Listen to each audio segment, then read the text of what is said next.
Textile ज़्यादा होता है और गुड्स में बेसिकली फुटवेयर सेक्टर में ज़्यादा यूज होता है इसका। फुटवेयर सेक्टर में, ओके। और भी मल्टीपल सेक्टर्स हैं। Multiple sector, almost all sectors के अंदर इन्वर्टेड ड्यूटी हो सकती है। यस, आप कुछ कह रहे थे?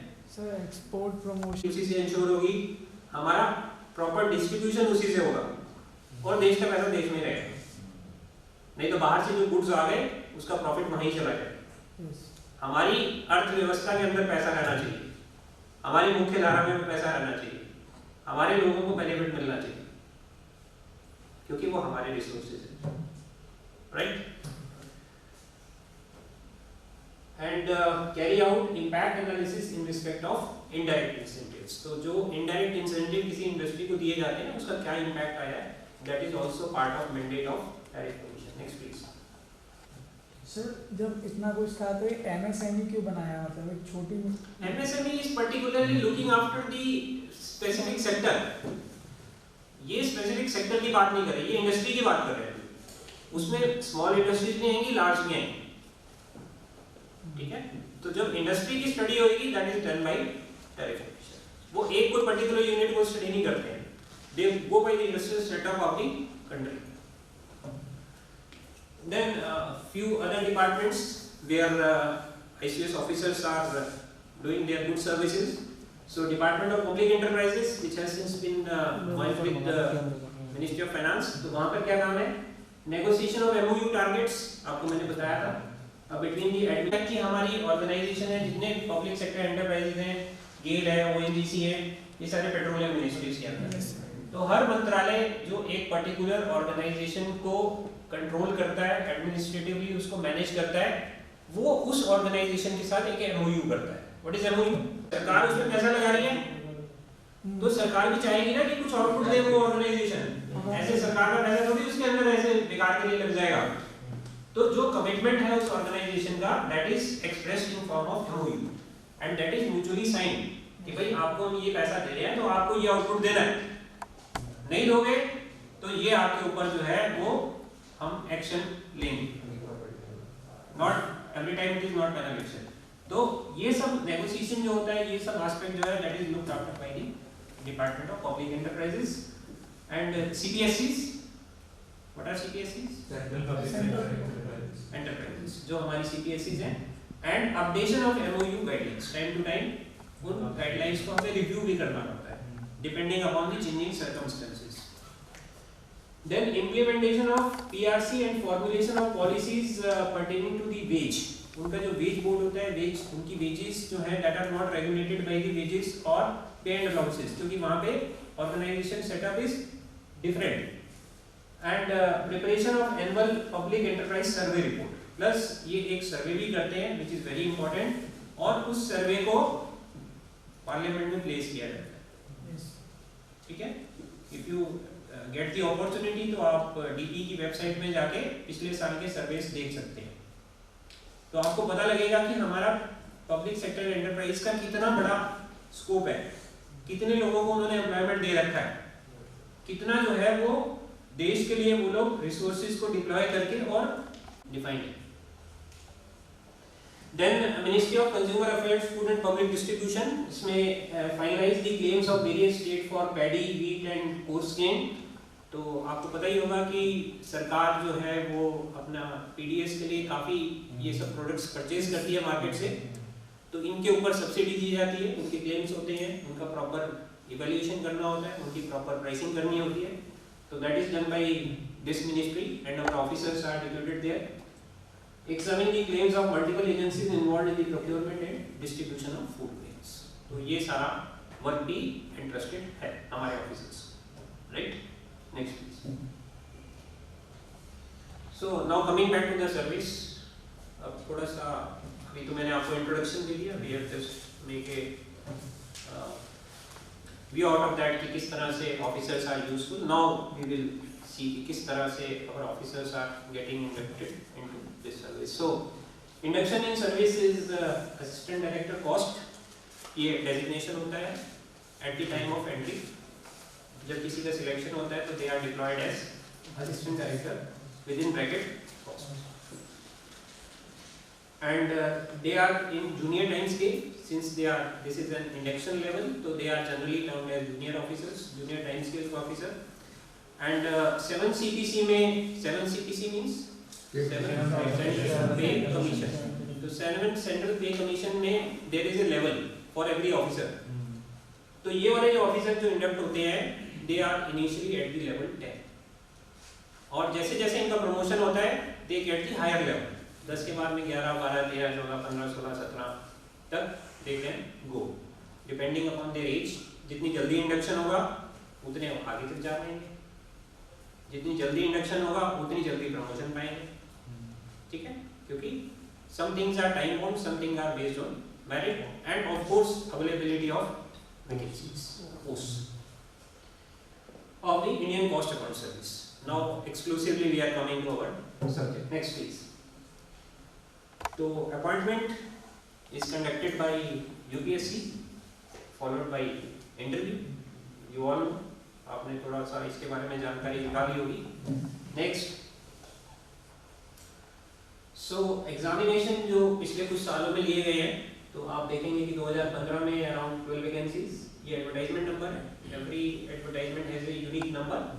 So you can track कि 2015 में there were 12 posts advertised. 15 के बाद 16 में 24, 18 में only 10 posts. तो this इस तरह से number of vacancies are less because the cadre size is not so big.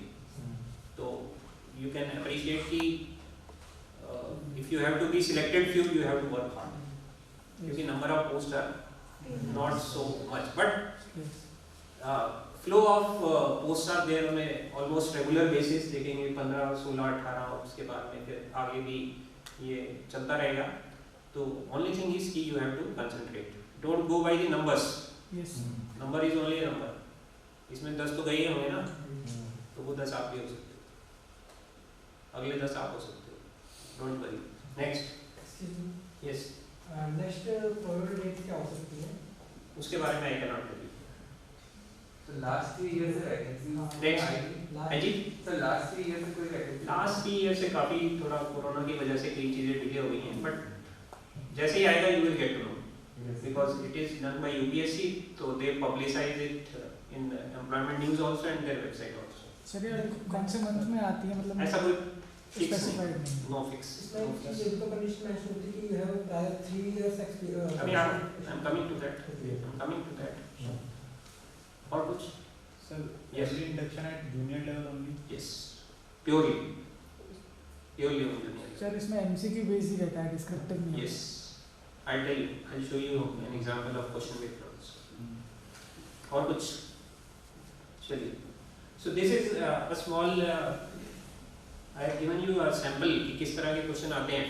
This is only the first page of that. I'll share the complete question paper also. This is just for your knowledge कि इस तरह से question होते हैं, MCQs होते हैं, उसके part होते हैं. You have to give the option. कैसे होगा वो सारा भी I'll tell you. And I have given a link below that. तो वहाँ पर जाकर आप इस क्वेश्चन पेपर को डाउनलोड भी कर सकते हैं. This is from the official website of UPSC. UPSC की वेबसाइट पे this question paper is already existing. तो आप या तो वहाँ से डाउनलोड कर लीजिएगा, नहीं तो मैं आज आपको इसका कॉपी भी दे दूँगा. ठीक है. Next. So nature of post. जो पोस्ट में जहाँ पर पोस्टिंग होता है, प्लेसमेंट होता है, these are the permanent post. Temporary nature की नहीं है कि एक कॉन्ट्रैक्ट पीरियड के लिए रखा जाएगा. These are permanent till your retirement and these are designated as group A gazetted. There are various post, group A, B, C. This is the top most level. Equivalent other top notch posts. Yes. Induction at this level, even from CSE, is also at the same level. Group A. And gazetted.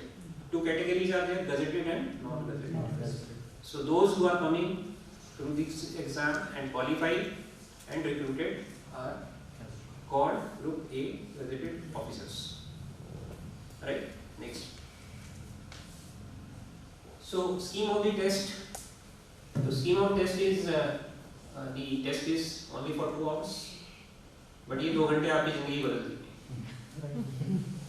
But उसको बदलने के लिए 2 घंटे attempt करने के लिए आपको मेहनत भी करनी पड़ेगी। ऐसा मत सोचिए, ये हमारे प्री कंसीव नोशन नहीं होना चाहिए कि हम ICW हमने कर लिया तो हम ये तो बड़ा आसान है।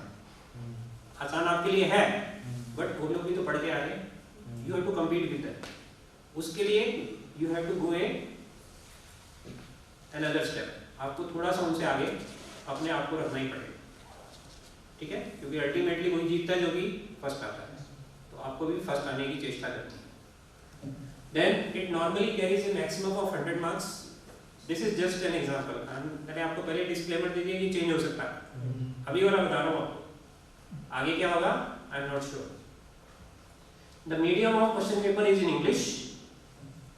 The test contains objective type questions with MCQs, multiple choice. There is a penalty for wrong answer, that is negative marking. ये थोड़ा सा आपको बुरा लगेगा, क्योंकि नेगेटिव तो हमेशा बुरा ही होता है, बट 2 नेगेटिव मिलके पॉजिटिव भी हो जाता है, ठीक है? तो keep yourself in high spirit, इससे कुछ नहीं होता है। आप मेहनत कर लेंगे तो नेगेटिव में आप जाएंगे।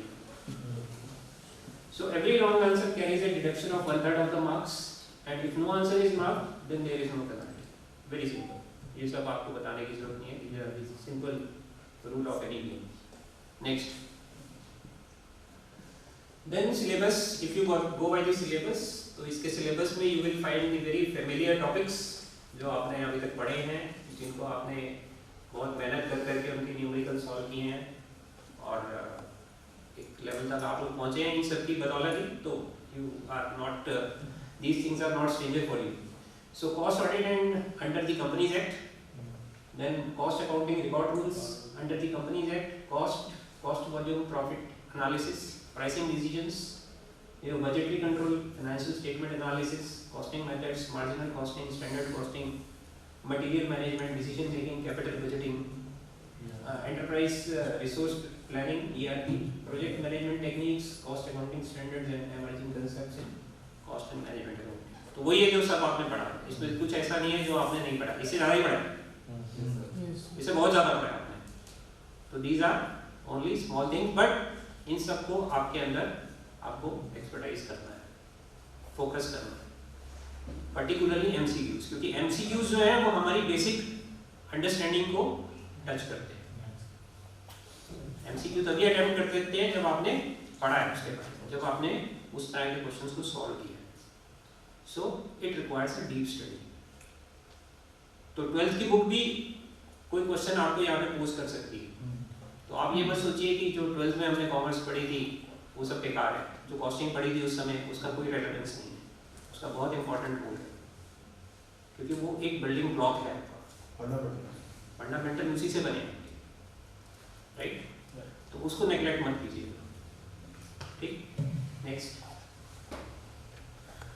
सो ये थोड़ी सी रिस्ट्रिक्शंस हैं, आप पहले नीचे वाला पढ़ लीजिए कि these are prohibited inside the examination halls, तो you cannot carry any electronic or calculator, not allowed।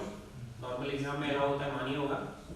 Lock tables कुछ नहीं मिलेंगे, या तो आप लॉक टेबल मांग लेते थे तो आपको एग्जामिनर प्रोवाइड कर देते थे, but no log table, no slide rules, no cellular or mobile phone pagers or any other equipment that is capable of communicating with some other person, right? Next. Then in order to familiarize with the computer based test, the candidates may go through the demo of the computer based test on the UPSC website। तो ये बड़ा एक अच्छा step है, आप भी जाके वहाँ पे प्रैक्टिस करिए, ताकि एकदम कुछ पजल ना होने कि ये कैसा क्वेश्चन आ गया या क्या इसका मेथोडोलॉजी है, किस तरह से आपको उसको अटेम्प्ट करना है। तो कुछ इन्होंने टेस्ट एक्सरसाइजेस भी दे रखी हैं। इसके लिए सर इंस्टीट्यूट ने भी इनिशिएटिव लिया हुआ है, हमारे पेपर्स कंप्यूटर बेस्ड हो गए। Very good. तो I will appreciate the institute officers की, उन लोगों ने ऑलरेडी इस चीज़ को फोर्सी करके रखा हुआ है आप लोगों के बेटरमेंट के लिए, राइट? तो इस तरह से अगर आप देखेंगे तो you will B acquainted with the questions, you will B acquainted with the pattern, तो आप इसको जरूर एक बार अटेम्प्ट कर लीजिएगा। Not only this, from the institute perspective also, जो इन लोगों ने डिजाइन किया वो भी आप जरूर हल करिए, ठीक है? Next. Now comes the essential qualification, जो आपका प्रश्न था। So what is the essential qualification that is given in the advertisement? तो I will also tell you a qualification recognized for enrollment in the register of members of the Institute of Chartered Accountants of India or the Institute of Cost Accountant of India. ठीक है? Qualification क्या है वो आपको बताइए, उसी से आप उनके रजिस्टर में एंट्री पाते हैं. तो क्लैरिफिकेशन एक दे रखा है. Clarification is that candidates are eligible for enrolment in the register of the member of the respective institute after they have pass the final examination of the CA और ICWA conducted by the respective institutes. Very simple. तभी आपका उस register में आपको membership मिलता है, नाम आपका दर्ज हो जाता है. And qualification are relaxable at the discretion of UPSC. It is not your right to get it relaxed. UPSC can relax. ठीक है? For reasons to be recorded in writing in case of candidates otherwise are well qualified. तो for that UPSC records the reason कि भाई हमने क्यों qualification इनकी relax करी है, तो they can also relax. But आप ऐसा सोच के मत जाएंगे आपकी कोई क्वालिफिकेशन रिलैक्स हो जाएगी क्योंकि यू आर ऑलरेडी पोजेसिव, तो आपके लिए there is no issue. Then recruitment to the post of AD assistant director, जो इंडक्शन लेवल है, that is made by direct recruitment on the basis of selection to be made by the commission means UPSC, union public service commission. Right. Next. Then desirable, वो essential थे, ये desirable. दोनों में अंतर समझिए. Desirable is a degree from the recognized university. All of you are possessing, I hope. Yes, sir. ठीक है? Plus 3 years of experience in cost accounting work. This is only desirable. ठीक है? तो बेटर ये है कि आप गेन कर लियो तब तक कि एडवर्टाइज नहीं होता है, और कुछ लोगों ने ऑलरेडी गेन कर भी लिया होगा, तो आप लोगों के लिए I don't think there is any restriction. Yes. If anyone did not have graduation degree, but हमारे जो CA के जो डिग्रीज हैं वो इक्विवेलेंट टू PG है, तो उस केस में भी ग्रेजुएशन की डिग्री. देखिए ये डिजायरेबल है. अगर ऊपर वाली कैटेगरी में ऑफिसर मिल गए, नहीं मिले तो इन बंदों को भी ले लीजिए. अगर वहां पे वो फुलफिल हो जाता है एंड दे आर क्वालिफाइड, तो first preference will be given to them. किसी वजह से वहां पे कुछ ऑफिसर्स नहीं मीट आउट करते हैं requirement, then these may be considered. That's why this has been classified into essential and desirable. पिछली वाली स्लाइड पे आएंगे तो this was essential qualifications. Next. और ये है आपकी desirable. थोड़ा सा अंतर है. ये जो एक्सपीरियंस है ये after CMA to be eligible for writing the exam, or can a non-member also write the exam? नहीं, वो तो दिए रखा है ना. Essential में तो वही है, कंडीशन ही वही है. स्पेसिफिक डोमेन जो है हमारा कॉस्टिंग नहीं होना चाहिए. नहीं, ऐसा कॉस्ट अकाउंटिंग पर. हाँ, मतलब कॉस्ट अकाउंटिंग पर कोई ऑर्गेनाइजेशन ऐसी नहीं है जहाँ पे कॉस्टिंग का काम नहीं होता है. ठीक है? तो it depends upon the description of that, और आपके सर्टिफिकेट में क्या लिखा है उससे that is normally categorised. Right. Sir उसमें क्वालिफिकेशन में जो ऊपर सबसे पहला वाला वर्ड है उसके हिसाब से अगर कोई कॉस्ट अकाउंटेंट हो जाता है, मतलब मेंबरशिप जो ले लेगा वो ऑब्वियसली उसने वो पोजेस द क्वालिफिकेशन. तो इससे बेटर ये है कि आप मेंबरशिप ले लो, क्योंकि इंस्टीट्यूट अगर आपको मेंबरशिप दे देता है तो इसका मतलब ये है कि एक्सपीरियंस, हाँ, आपके पास वो एक्सपीरियंस है कॉस्टिंग का.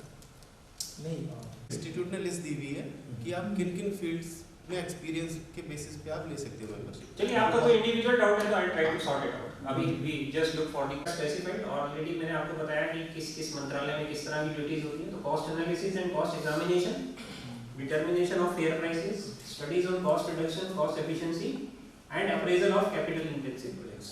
तो this we have already discussed कि कहां-कहां पे इसका यूटिलाइजेशन है. Next. Desirable qualification or any one or all of these DQs, desirable qualifications, if more than one DQ is prescribed, तो यहाँ पर तो कितनी है? 2. On the basis of higher educational qualifications than the minimum prescribed in the advertisement, किसी की higher भी हो सकती है. On the basis of higher experience in the relevant field than the minimum prescribed by counting experience before or after the acquisition of. दोनों बातें आ गई. शॉर्ट लिस्टिंग, ये शॉर्ट लिस्टिंग की बात हो रही है. And by invoking the experience even in cases where there is no experience mentioned in essential qualification और डिजायरेबल क्वालिफिकेशन, ठीक है। ये सब यूपीएससी के प्रेरोगेटिव है, हम कुछ नहीं उसके अंदर कहेंगे और बोलेंगे, दैट इज देयर प्रेरोगेटिव, उनको रिकमेंड करना है, सूटेबिलिटी देखनी है और ये सब उनके पैरामीटर्स। और by doing a recruitment test, तो अगर ज़्यादा लोग नहीं होंगे तो वो डायरेक्ट इंटरव्यू भी कर सकते हैं, नहीं तो शॉर्ट लिस्टिंग के लिए वो एक रिक्रूटमेंट टेस्ट भी कर सकते हैं। Next, so it is important that category wise minimum level of suitability in interview irrespective of whether the selection is made only by interview or by the recruitment test is followed by interview will be UR 50 marks, OBC 45 marks, SC ST PH 40 marks out of total marks of 100, ठीक है। तो minimum level of suitability for interview, इतने तो आएंगे तभी आप interview का सोचना, इससे कम करके आओगे तो मत सोचना, ठीक है। बट इट इज गुड कि 50% में भी you qualify for that, but 50% target नहीं है हमारा, कितना है 90 प्लस, तभी कुछ बात बनेगी, क्योंकि आप खाली 50 ले आओगे और आपका पड़ोसी 75 ले आएगा तो फिर गड़बड़ हो जाएगी, तो अपने आप को उस लेवल पे लाना है। कट ऑफ ऊपर चली जा। In cases where the selection is made by RD followed by interview, the candidate will have to achieve minimum level of suitability in their respective category, that is both in test as well as interview. जहाँ पे interview भी आपका हो रहा है वहाँ पे आपको इंटरव्यू के अंदर भी sufficient marks obtain करने हैं। The minimum level of suitability in case of RD shall be decided by the commission on case to case basis, क्योंकि ये डिपेंड करता है कि कितनी वैकेंसीज हैं और कितने लोगों ने क्वालिफाई किया है। तो इंटरव्यू इज ऑल्सो इम्पोर्टेंट। आप ये मत सोचिए कि आप अकेडमिकली बहुत अच्छे हैं तो काम बन जाएगा, इंटरव्यू के लिए यू हैव टू गेट अपने आप को, यू हैव टू प्रिपेयर, अपना पर्सनैलिटी डेवलपमेंट करना है, लेवल ऑफ कॉन्फिडेंस बनाना है, और आसपास क्या हो रहा है उन सब चीज़ों को भी समझ रखनी है, क्योंकि इंटरव्यू में हो सकता है कि वो कुछ करंट अफेयर्स आपसे पूछ लें, वो भी आपको आना चाहिए, हो सकता है कि वो कुछ इस तरह की सिचुएशन पूछ लें, कुछ आपको एक केस स्टडी ले लें जिसमें आपको कुछ सोल्यूशन बताना, तो देयर में भी lot of permutation and combination, board कैसा बैठता है, बोर्ड किस तरह के क्वेश्चन करता है, that all depends upon that time, तो उसके लिए you have to be well prepared, ठीक है। Next, so place of posting, अगर हम प्लेस ऑफ पोस्टिंग की बात करें तो काफ़ी लोगों के मन में एक कौतूहल होता है कि क्या हमें पोस्टिंग कहाँ मिलेगी, तो basically the headquarter is in Delhi and service liabilities all over India, कहीं पर भी depending upon posting, depending upon the vacancies आपको पोस्ट किया जा सकता है, तो you have to be ready for that, ठीक है। Probation, the person selected will be appointed on probation as per rules. At present the probation is for 2 years, 2 साल तक आप probation पे रहते हैं, उस दौरान आपका व्यवहार देखा जाता है और फिर आपको कंफर्म कर दिया जाता है if everything is fine, ठीक है। इसी प्रोविजन के दौरान आपकी ट्रेनिंग भी हो जाती है, आपका प्लेसमेंट भी हो जाता है, आपको कुछ ड्यूटीज भी असाइन कर दी जाती है। So post are permanent, already told, level is 10 and age limit is 35, तो अभी बहुत साल है आपके पास, लेकिन टाइम लिखते देर नहीं लगती है, और एग्जाम भी हर साल नहीं होता है, ठीक है, तो ये थोड़ी से कंस्ट्रेंट है, तो you have to accommodate। Next, कुछ केसेस में it is relaxable also, but I think कि वो अभी यहाँ डिस्कस करना कोई जरूरी नहीं है। So presently हमारे ऑफिसर्स कहाँ पोस्टेड है, this I have taken from the civil list, एक civil list जो है वो सब ऑफिसर्स की बनती है, तो you will see that Delhi, Mumbai, Calcutta, Bengaluru, Faridabad, Neemuch, Ghazipur, Hyderabad, Bhopal, Jaipur, Ranchi, Vadodara, Nagpur, Chandigarh, Pune, Dehradun, Meerut, Vizag and Lucknow, तो इन जगह पे हमारे ऑफिसर्स का पोस्टिंग प्रेजेंटली है। This is also subject to change. Next, अब बात करते हैं कि पैसा क्या मिलेगा, वेरी इंपॉर्टेंट, ठीक है। तो मंथली सैलरी में कंसिस्ट ऑफ एनी और ऑल ऑफ द फॉलोइंग। तो first one is your basic पे। बेसिक पे जो है वो एक सरकार में डिफरेंट जो है वो कंपोनेंट्स होते हैं सैलरी के, प्राइवेट सेक्टर में भी ऐसा ही होता है। So basic is the basic जिसके ऊपर अदर थिंग्स आर डिपेंडेंट, ठीक है। So basic pay will be 56,100 per month. That will be your initial basic pay only. इसके अलावा और भी चीजें आपको मिलेंगी. So you will be level 10 and subject to pay protection. What is pay protection? Whatever you getting in the last job. हाँ, अगर आप मान लीजिए किसी ऐसी ऑर्गेनाइजेशन में कर रहे हैं काम जहाँ पे आपकी तनख्वाह इससे ज़्यादा है, 56,000 से ज़्यादा है, मान लीजिए आप 60,000 ले रहे हैं, लेकिन वो प्राइवेट ऑर्गेनाइजेशन नहीं होनी चाहिए, सरकारी होनी चाहिए या PSU होनी चाहिए, ठीक है? तो there is a provision for pay protection, you be very careful. तो 56,100 आपका बेसिक होगा, उसके अलावा डियरनेस अलाउंस आपको मिलेगा जो प्रेजेंटली 31% है, इट कीप्स ऑन चेंजिंग, ठीक है? अभी 31% है, तो that will be calculated on this 56,100. Then you will be also entitled for HRA. HRA stand for your house rent allowance. अगर आप सरकार का दिया हुआ कोई घर नहीं लेते हैं तो ये आपको लमसम में मिल जाएगा. इसके 3 रेट हैं, 27%, 18% और 9%. ये 3 रेट जो है वो सिटी टू सिटी डिफर करते हैं. जो मेट्रो सिटीज हैं उनमें highest rate is 27%, almost 1/3 of your basic, almost, थोड़ा सा कम, ठीक है? उसके बाद में देयर इज ट्रांसपोर्टेशन अलाउंस. जो आप कम्यूट करते हैं घर से ऑफिस, ऑफिस से घर, उसको कंपनसेट करने के लिए एक अलाउंस दिया जाता है सरकार द्वारा. वो कितना है मैं आपको बताऊंगा. It also depends upon your level के हिसाब से डिफर है, इसलिए मैंने उसको एक अलग टेबल पे प्लॉट किया हुआ है. Then there is NPS contribution. You know कि जो 2004 के बाद में हमारे रिक्रूटीज हैं, they are all governed by the NPS.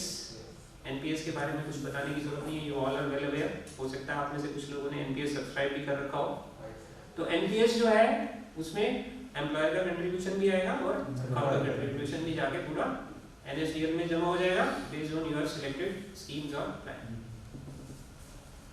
Then deputation allowance. कुछ ऑर्गेनाइजेशन ऐसी होती हैं जहाँ डेपुटेशन अलाउंस मिलता है, दैट इज 5% और 10% ऑफ बेसिक. बट इसके साथ में एक कैवेट है कि normally deputation allowance is not applicable at the time of induction. आपको कहीं डेपुटेशन पे भेजा जाता है which is after completion of certain years of service, उसके बाद ही ये एप्लीकेबल होता है, इनिशियली आपको नहीं मिलेगा. तो अपनी ग्रॉस सैलरी कैलकुलेट करते समय इसको अभी आप कंसीडर मत करना. और वैसे भी कंपोनेंट इज वेरी लेस, 5% और 10% ऑफ द बेसिक, ठीक. Then fix annual increment. तो एनुअल इंक्रीमेंट साल में सरकार देती है. नॉर्मली पहले 3% होता था, अब फिक्स रेट पे मिलता है. This can be drawn either in the month of January और इन जुलाई, ठीक है? तो वो डेट ऑफ ज्वाइनिंग के हिसाब से या डेट ऑफ प्रमोशन के हिसाब से फिक्स किया जाता है. तो once in a year you will get annual increment also. So these are the basic structure of your salary and allowance at the time of your induction. And mind it, I have told you that deputation allowance is not applicable at the time of joining. वो कुछ particular साल की service के बाद में होता है, वो मैं आपको आगे बताता हूँ. Next. तो ये थोड़ा सा छोटा है देखने के लिए. This is the pay matrix. ये pay matrix है जिससे हमारी pay regulate होती है. तो थोड़ा बड़ा हो सकता है, zoom करके दिखाएंगे. तो दिस इज लेवल 10. लेवल 10 जो पुराना हमारा ग्रेड पे होता था सिस्टम, उसमें 5400 वाला लेवल. थोड़ा सा राइट साइड में चलिए. हम लोगों का लेवल 10 है. ऊपर से देखिए थर्ड वाला कॉलम, 5400 के नीचे लिखा होगा 10. ठीक है, दिख गया? तो जो इनिशियल ऑफिसर होंगे उनका recruitment will be eight 56,100.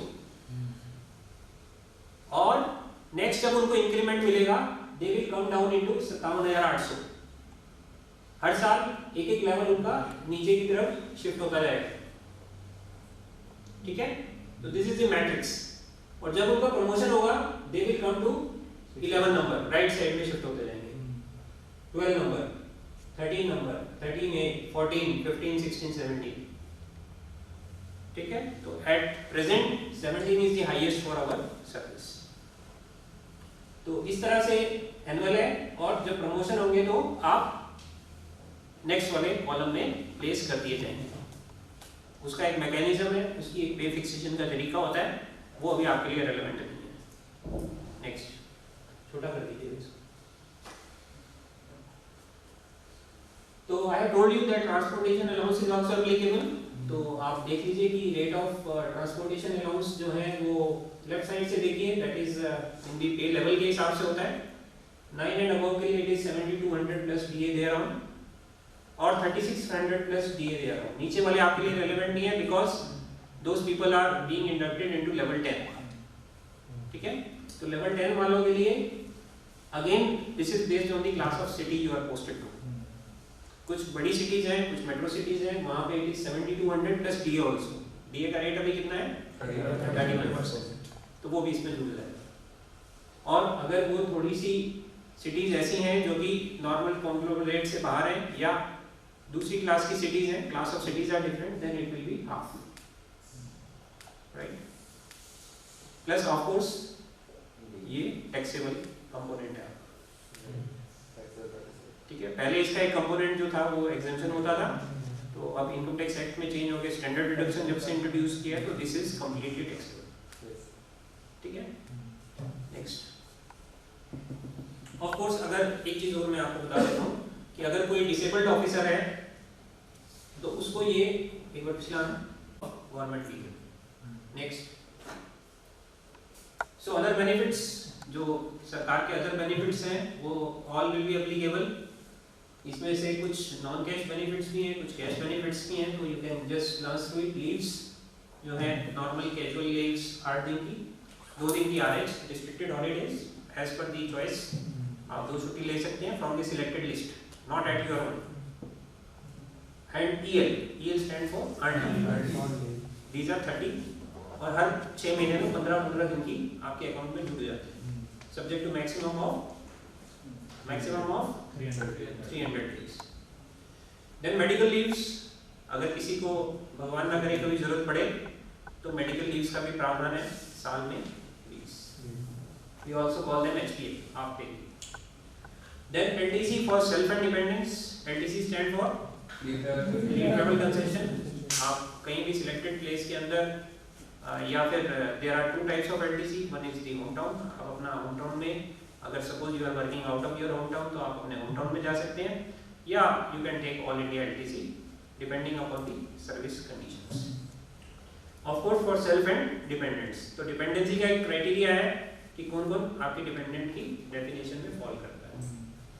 Then there is CGHS, CGHS stand for central government health scheme. तो उसके लिए मंथली आपका कुछ सब्सक्रिप्शन कटता है, आपके लेवल में आई थिंक इट्स 1000 रुपीज और 650 मंथली कटेगा, और उसके अगेंस्ट में self and family dependents are covered with all type of OPD and IPD, ठीक है। Then maternity benefits applicable for the female employees, child care leaves also as per the government rules, paternity leaves again as per the government rules.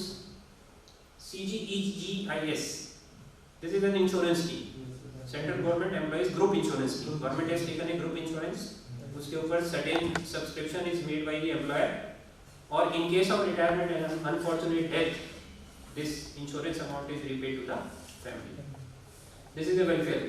Then annual health checkup is also there for those who are more than 40 years of age, उनके लिए it is compulsory for getting them examined medically. And reimbursement of tuition fee for the children of the dependent or the dependents children. Residential accommodation, it may also be given subject to availability or your choice whether you want to obtain it or not. Then some type of advances are also given by the government. Of course they are interest bearing advances, तो आपको कुछ उसके ऊपर interest देना पड़ेगा, but you can get the advances for medical, purchase of house or construction of house, purchase of vehicle. Then in case of somebody is transferred from one place to another, then travel and transportation cost is also reimbursed according to the level and the applicable rules. But for first joining it is not applicable. आप first joining में suppose you are posted to somewhere जहाँ पे आपका transportation involved है, तो that will not be given. Then entertainment allowance, these are small petty allowances. आप अपने office में जब बैठते हैं तो कुछ अगर कुछ आपके ऑफिशियल ऑफिसर्स को मिलने आते हैं तो उनके लिए कुछ small petty sum is given as reimbursement. Then magazine and periodical reimbursement, इसका भी फिक्स्ड अमाउंट है, हर 6 महीने में 3 महीने में you can get this reimbursed. You get also the briefcase and bag allowance as per rule, and there is provision for laptop, desktop computer based on the government orders, and of course you will be getting telephone, mobile and broadband reimbursement subject to certain ceiling limits at a particular level, initial level में नहीं, ठीक है, but when you reach the hierarchy, थोड़ा सा ऊपर जाएंगे तो you will start getting it. Next, then training. अब training is very essential for any capacity building and development of our officers. So there is a structure of training at induction level, and as well as through the mid-career training programs for middle and senior level officers both in India and abroad.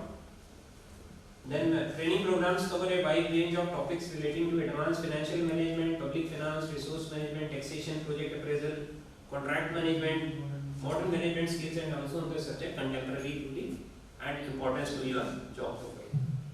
तो ये time to time जो है वो officers को उनकी knowledge upgrade करने के लिए, उनके स्किल्स को डेवलप करने के लिए, उनकी कैपेसिटी बिल्ड करने के लिए regular training programmes are being held.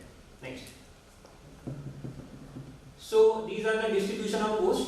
अभी हमारी पोस्ट जो है वो कहाँ पे पोस्टेड है, तो आप देखें department of DOE stand for department of expenditure, CBIC GST commissionerates, OPM and alkaloid factories. There are only 2 factories, one is in Neemuch, another one is Ghazipur. तो वहाँ पे भी there is a costing division, तो वहाँ पर हमारे officers are placed.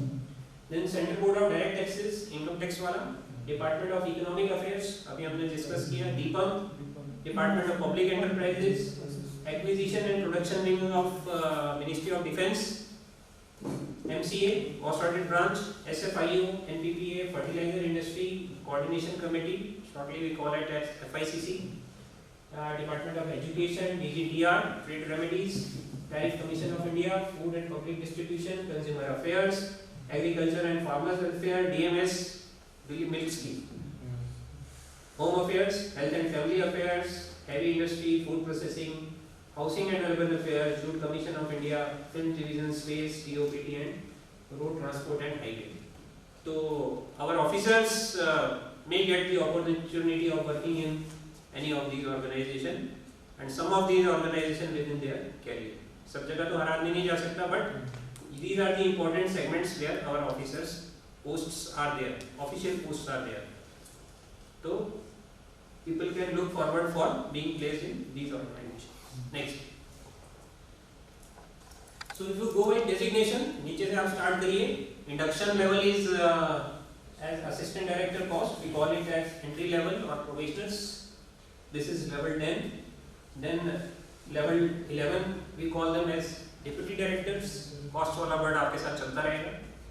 Then level 13 is director, and level 12 is joint director. These are almost at the same level, considered at the same level, but a small difference is there. Advisor is at level 14. Above that there is principal advisor, level 15. Chief advisor, level 16. And top one is the chief advisor cost. Additional chief advisor is 16, and chief advisor cost is the highest and the apex authority of our service. Right? Next. So this is a extract. You can see that number of posts. कितनी post है? तो आप देखेंगे कि chief advisor cost is only 1 post, and you can see the corresponding level, that is level 17, जिनका basic is 2,25,000.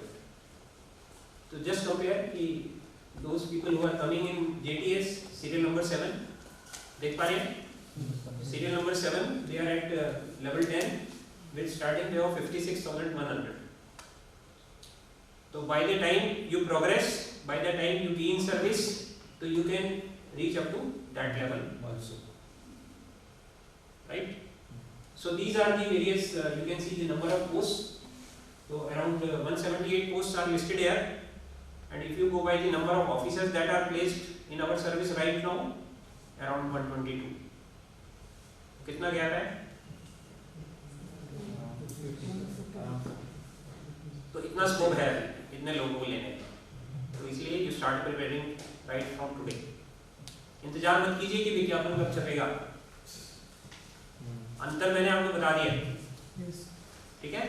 इस साल नहीं तो अगले साल विज्ञापन आ जाएगा, और सिलेक्शन इस साल नहीं तो उससे अगले साल, कभी तो हो ही जाएगा, लग जाइए बस, ठीक? Next, so these are the career progression. अभी मैंने आपको बताया कि कैसे लेवल 10 से लेके 17 तक somebody can progress. तो आप देखें नॉर्मली ऊपर से हम लोग काउंट करते हैं कि assistant director to deputy director में minimum 4 years of service is required. Then deputy director to joint director 5 years of service. Again joint director to director 5 years. Director to advisor is 8 years. Advisor to principal advisor is 3 years. और आगे जाके आप देखेंगे कम होता जा रहा है क्योंकि पोस्ट कम है, नंबर ऑफ ऑफिसर्स जो है यहाँ तक पहुँचते पहुँचते काफ़ी सारे because of late entry into service retire कर जाते हैं, ठीक है? तो जो लोग पहुँच जाते हैं उनके लिए 1 साल का यहाँ पर पीरियड है और 1 साल का ही सीरियल नंबर 7 में पीरियड है. तो इट डिपेंड्स कि आप जितनी जल्दी आएंगे उतनी जल्दी आप आगे पहुँचने की क्षमता रखेंगे. क्लियर? नेक्स्ट, सो इसके अलावा there is central staffing scheme also. Central staffing scheme क्या होती है? It is a provision to depute officers in the ministries and department of government of India at DS means deputy secretary and director level on completion of 9 years of service. तो जब 9 years की service हो जाएगी तो आपको फिर अगर if you are deployed under central staffing scheme तो then you will be starting getting your deputation allowance, start getting your deputation allowance, and you will be eligible for the staff car also at selected place of posting. ठीक है? तो ये सारी this is one of the avenues for this service, क्योंकि central staffing is given only to the organized services और our services is one of the organized service of government of India. तो उसी में से कुछ ऑफिसर्स को select करके ministry में रखा जाता है. जो मैंने आपको लिस्ट दिखाई थी वो हमारी एक्सक्लूसिव पोस्टिंग की लिस्ट थी, बट बियॉन्ड दैट भी some officers are posted and those officers are posted under this scheme, right? तो this is also one of the avenues for those officers who want to come in service. Next, then there are non CSS deputations also. Non CSS, CSS में तो main मंत्रालय के अंदर main ministries में posting मिलती थी. Non CSS में all appointeds are posted under the autonomous bodies. Autonomous bodies आपको पता क्या होती हैं? Independent. They have their own management setup, their own governing council. Although वो भी किसी मिनिस्ट्री या मंत्रालय के अंदर होती हैं, but they have there separate entity. Just like KVS, केंद्रीय विद्यालय संगठन is there. Just like your NCERT, ICMAR अभी काफी पॉपुलर थी, मेडिकल काउंसिल है आपकी, CSIR is there, right? तो ये ऑटोनोमस बॉडीज हैं. Then there are certain commissions. Commission तो आप जानते ही होंगे. Most popular is Computation Commission of India, CCI. तो उसमें भी posting can be there. Then there are certain authorities like Authority for Advanced Ruling. सुना है? Yes, sir. तो उस तरह के authorities में भी also officers can be placed. Then there are certain boards, trust, board trusts are there. Lot of avenues are there for officers. Similarly, societies under the control of other ministries and departments. Government of India are called as the non-CSS. These all posts, when somebody is posted, they are considered as non-CSS deputation, and these are a bit different from those under CSS. But of course, DOPT stands for Department of Personnel and Training. Department of Personnel and Training. तो वो basically decide करता है कि किस officers की क्या expertise है और उनको कहाँ पे पोस्ट करना चाहिए. तो depending upon your expertise you may be placed, you may be considered for this type of post, right? I am just giving you an highlight कि किस तरह से हो सकता है. नेक्स्ट, इस तरह से होगा ये मैं कोई कमिटमेंट नहीं कर रहा. Then cadre review every 5 years. Every 5 years एक कैडर रिव्यू होता है. कैडर रिव्यू में ये देखा जाता है कि कहीं ऐसा तो नहीं होगा कि इस सर्विस के ऑफिसर दूसरी करस्पॉन्डिंग सर्विस के ऑफिसर से कहीं पीछे रह रहे हैं, उनकी पैरिटी मैच की जाती है। एवरी 5 years देखा जाता है कि उनका प्रोग्रेशन हो जाना चाहिए, उनको प्रमोशन टाइमली मिल जाना चाहिए, उनको नेक्स्ट